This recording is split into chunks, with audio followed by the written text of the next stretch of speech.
तो किशोरी जी अब चिंतन कर रही हैं ठाकुर जी का। श्याम सुंदर के नेत्र, श्याम सुंदर के कपोल, श्याम सुंदर की मुख मुस्कनियां, श्याम सुंदर को सर्वांगीण अंग वाको चिंतन चल रहा है किशोरी जी के चिंतन में। और वही हाल यहां श्याम सुंदर को है, रात भर करवट बदल रहे हैं, बार बार विचार कर रहे हैं कहां है वो, कौन की छोरी आई ऐसी अपनों ऐसा पागल सा बना के चली गई है। आज किशोरी जी ने मन बनाया, बोले आज नंदगाम चलेंगी। समस्त गोप ग्वाली जितने भी किशोरी जी की सखी सहचरी हैं, सबसे किशोरी जी बोली आज नंदगाम चलेंगे। अरे नंदगाम बहुत दूर है, और तू ना जाने मां कौन रे, चलिया माखन चोर मरकट बंधु, हमने सुनिए टेढ़ी टेढ़ी सी चाल चले और सबन को अपना दीवानो बना ले, सबन को अपने चंगुल में फंसा ले, ऐसी मीठी मीठी बात करे।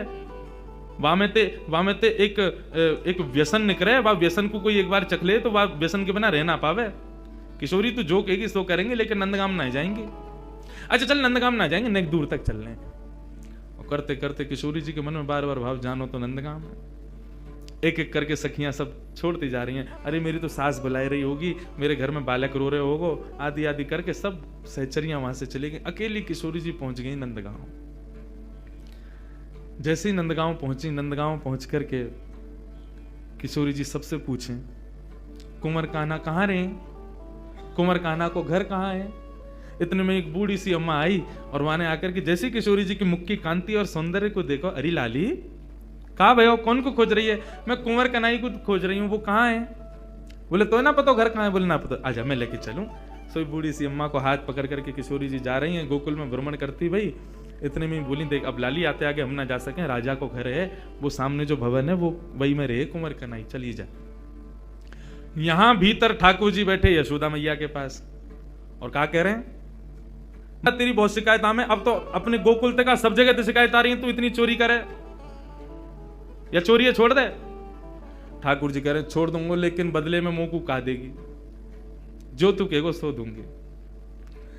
सो खाऊं पर घर ना जाऊं मैया, अब ना करूंगो चोरी, पर सांची कह कब लावेगी मुंह को तू दुल्हन गोरी। अच्छा दुल्हन चाहिए तो को? हाँ मैया दुल्हन चाहिए। काय थे कहीं बहू? बोले बहू बातें कहीं जो भोजन करावे, रात में सुवा दे, सवेरे उठाए दे, इन सब सेवा न करे, जो सेवा मेरी तू करे वही सेवा मेरी बहू करेगी। ऐसी बहू लिया मुंह को। लेकिन भैया मेरी पहली सुन ले, मैं जैसी चाहूं वैसी बहू लियो मुंह को।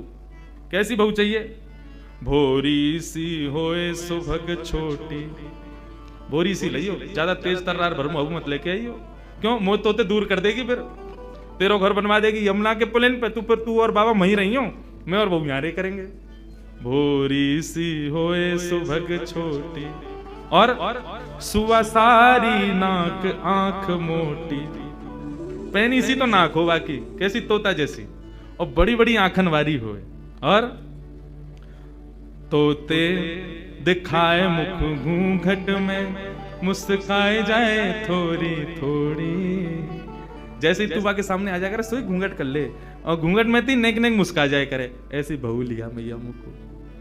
मैया बेटी बेटी कन्हैया की बात ने सुन नहीं है। बोले ज्यो ज्यो बड़ो है तो जा रहा, त्यों त्यों तेरे भीतर जन कहा प्रकट है तो जा रहा। कहाँ ते लावे इन सब बातन ने? बड़ी आंख वारी चाहिए, पैनी नाक वारी चाहिए, भोरी सी चाहिए, ऐसी चाहिए, कौन सिखावे तो को?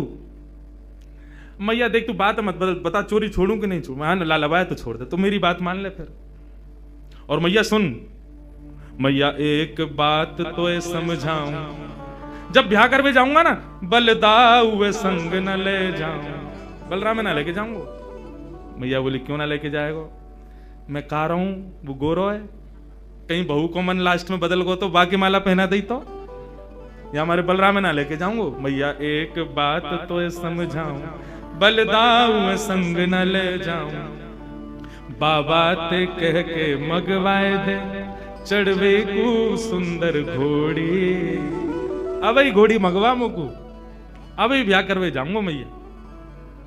मैया बोली लाला ये सब चले तेरे मन में, यही सब करे तू बाहर वन में जाके, ते मधुमंगल श्रीधामा आगे दिन ते यही सब सीख के आवे तू क्या मेंगे। और मैया मेरी एक बात और सुन ले, मैया एक बात मेरी और सुन ले। कहा गोपिन पे मंगल गबवाए दे, गोपीन ने बुलाया कि अभी तो मंगल गान शुरू करवा दे तू तो घर में। और मोय गोरो दुल्हा बनाए दीजो, ऐसा श्रृंगार कर दियो मेरो कि मैं गोरो है जाऊं। मोय गोरो दुल्हा बनाए दीजो, कहूं हंसे ना वहां की छोरी, भैया मेरो ब्याह करा दे। इतने में ही बाहर से किशोरी जी, अरे कुंवर कन्हैया, कुंवर कन्हैया। जैसे ही किशोरी जी बाहर से पुकारने लगी, श्याम सुंदर बोले मैया, मुझे लगा बहू आ गई दिख है, ये तो स्वर कहीं सुनो दिखो मैंने। ठाकुर जी दौड़ करके बाहर गए तो सामने किशोरी जी खड़ी हैं। आहा, किशोरी जी को जैसे ही देखो, जैसा रूप भीतर वर्णन कर रहे, जाके काजे कर रहे, वही आ गई। भारे विधाता, तेने कैसी सुनी मेरी?